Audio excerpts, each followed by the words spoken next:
Ja, dat ben toch krijgen, die zwarte. Wat ben het daar? Wat maakt het voor geluid ook alweer? Lijkt wel een kat. Nee, het is een kat. Een kat doet niet om.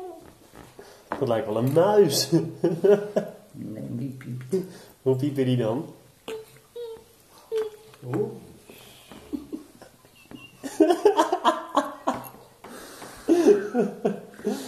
Maar in ieder geval, wat doet de kraai ook alweer?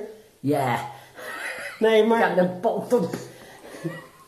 volgens mij heb ik zo'n beest thuis. Die doet ook dat geluid. Doe het nog eens voor. Ja, dan. Nog eentje. Harry, ik kan het goed voordoen. Nee, ik zou weten wat voor beest ik bedoelt. Een krij die in een boom zit. Nou, Auw, auw, auw. Nee, dat is weer een kou. dat is een kou. Ja. En nou, kraak, kraak, kraak, kraak. Zo doet hij. Oké. Kraanbesjes, hazel. Ja. Oh, Ja, jij alleen. En wat doet dat beest dan? Ja, dat weet ik niet meer. Ja, voor. Ja, ik zat op 0, staat hij. Ja, jij moet. Oh, nou, als ik toch echt mot, dan zet ik gewoon een steen neer. Zo.